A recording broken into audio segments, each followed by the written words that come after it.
सुप्रभात बच्चों, संस्कृत कालांश में आपका पुनः स्वागत। प्रार्थना सबसे पहले सभी के स्वस्थ और मंगलपूर्ण जीवन के लिए कामना करते हुए, सर्वे भवन्तु सुखिनः, सर्वे सन्तु निरामया, सर्वे भद्राणि पश्यन्तु, मा कश्चित् दुःखभाग् भवेत्, माँ कश्चित् दुख भाग भवेत्। अब आरंभ करते हैं। तद्धित प्रत्यय, जिसके अंतर्गत मतु प्रत्यय हम कर चुके हैं। आज हम करेंगे त्व प्रत्यय। त्व प्रत्यय जुड़ने पर तद्धित प्रत्यय है, ये शब्द के साथ जुड़ेगा। महत जमा त्व, चपल जमा त्व, विध्वस जमा त्व। तो ये सब क्या है? महत, चपल, विध्वस, ये शब्द हैं। तो शब्दों के साथ जुड़ने के कारण ये त्व प्रत्यय तद्धित प्रत्यय के अंतर्गत आता है। अब और ये महत्व शब्द, चपलत्व या विद्वत्व, ये शब्द कैसे बने? भाववाचक संज्ञा शब्द। अब ये भाववाचक संज्ञा शब्द कैसे चलाए जाएंगे? तो देखिए किस प्रकार से। जैसे बालकस्य चपलत्व सर्वे प्रभाविता जाता, सभी प्रभावित हो गए। कर्तृपद, क्रियापद, सभी प्रभावित हो गए। यहाँ संबंध बालक के चपलत्व से, बालक की चतुराई से। तो हाँ, यहाँ करण कारक और तृतीया विभक्ति लगाएंगे। चपलत्व अकारांत, लेकिन यह शब्द नपुंसक लिंग फल के समान चलेगा। तृतीया विभक्ति में चपलत्वेन, बालक के चपलत्व से सभी प्रभावित हो गए। बहुत सरल है, हमें त्व प्रत्यय का केवल त्व जोड़ना है और उसे पुस्तक, फल, उसके समान चलाना है। वाक्य में जिस कारक के रूप में उसे चलाना है, जिस विभक्ति का प्रयोग करना है, उसमें उसे चलाया जाएगा।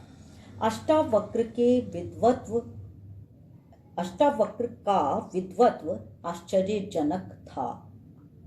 सबको आश्चर्यचकित करने वाला, आश्चर्यजनकम, आश्चर्य को उत्पन्न करने वाला था। तो अष्टावक्र का विद्वत्व, यहाँ कर्तृपद विद्वत्व है, अष्टावक्र के साथ संबंध है और वो कैसा था? आश्चर्य को उत्पन्न करने वाला। तो कर्तृपद में कर्ता में प्रथमा, फल के समान चलाएंगे तो बनेगा विद्वत्वम। विद्वत्वम शब्द नपुंसकलिंग, एक वचन, प्रथमा विभक्ति। ध्यान रखना, यहाँ विद्वत्व को जब हम तोड़ेंगे तो मूल शब्द हमारे पास जो विध्वस है, विध्वस जमा त्व लिखेंगे, विद्वत नहीं लिखेंगे। विध्वस जमा त्व, महत जमा त्व, महत्वम। बुद्धि के महत्व को सर्वे जानन्ति, सभी जानते हैं। सर्वे कर्तृपद, जानन्ति क्रिया, महत्व को यहाँ द्वितीय विभक्ति। और क्योंकि महत्व शब्द नपुंसकलिंग में चलना है, कर्म कारक के कारण द्वितीय में भी महत्वम ही रहेगा। प्रथमा में तो महत्वम होता ही है, द्वितीय में भी महत्वम। तो यहाँ कर्म के रूप में आया, यहाँ विद्वत्व शब्द कर्तरी के रूप में आया, यहाँ चपलत्व शब्द तृतीय विभक्ति के रूप में आया। तो अलग अलग कारक में मैंने आपको त्व प्रत्यांत जो शब्द हैं वो इन तीन उदाहरणों के माध्यम से चलाकर दिखाए कि हमें उसे किस प्रकार से चलाना है। नपुंसकलिंग फल के समान जोड़ना बहुत सरल है, लेकिन वाक्य में उसे किस कारक में चलाना है उसका हमें ध्यान रखना होगा। ठीक है बच्चों, तो इस बात को ध्यान में रखते हुए कि त्व प्रत्यय जोड़ना सरल है, जोड़ दिया। जोड़ने के बाद उसे कैसे चलाना है, चलाना भी आता है आपको, फल शब्द रूप, और वाक्य में उसे किस कारक में चलाना है, बस आपको इतना ध्यान देना होगा। अगला प्रत्यय है स्त्री प्रत्यय, और स्त्री प्रत्यय सदैव पुल्लिंग शब्दों के साथ जुड़ता है। इस बात का ध्यान रखेंगे कि पुल्लिंग होना चाहिए वो शब्द पहले और फिर उसके साथ स्त्री प्रत्यय। और स्त्री प्रत्यय में हम पहले कर रहे हैं टाप। टाप का क्या जुड़ेगा? केवल आ। छात्र जमा टाप बनेगा छात्रः।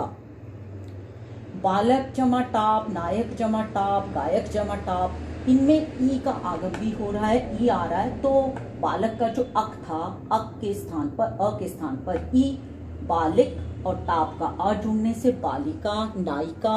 अब ये सब कैसे शब्द बन गए?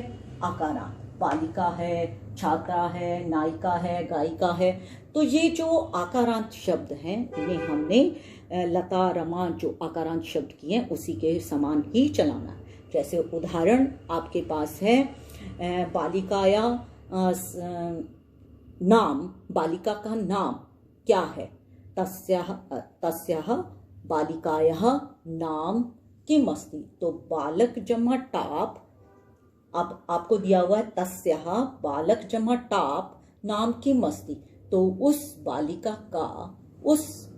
का, तो बालिका का में षष्ठी लगानी पड़ेगी और बालिका शब्द को लता के समान चलाएंगे।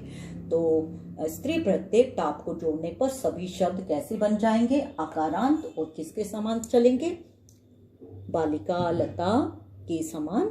और जैसे उसमें जिस कारक विभक्ति की आवश्यकता है वही विभक्ति आप लगाएंगे। जैसे उदाहरण मैंने दिया, तस्याः बालिकायाः नाम सरिता अस्ति। उस बालिका का नाम सरिता है। बालिका का तो मैंने षष्ठी लगाई। तो इस प्रकार से, लेकिन बस आपको इतना ध्यान रखना है कि जिस शब्द में आप टाप प्रत्यय जोड़ेंगे आपको उसका पुल्लिंग रूप पता होना चाहिए कि वो पुल्लिंग में चलाया जाता है। जैसे गंगाया शोभा दर्शनीया अस्ति।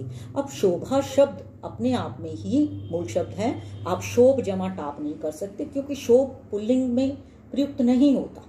दर्शनीय शब्द होता है तो आप क्या कर सकते हैं? दर्शनीय जमा टाप, वहाँ वो टाप प्रत्यय जोड़ करके ही बना है दर्शनीय, शोभा दर्शनीया।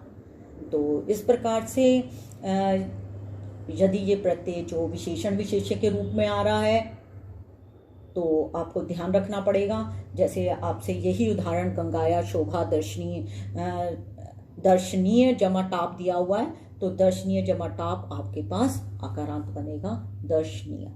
आज के लिए इतना ही। अगले कालांश में अगला नया उपविषय लेंगे।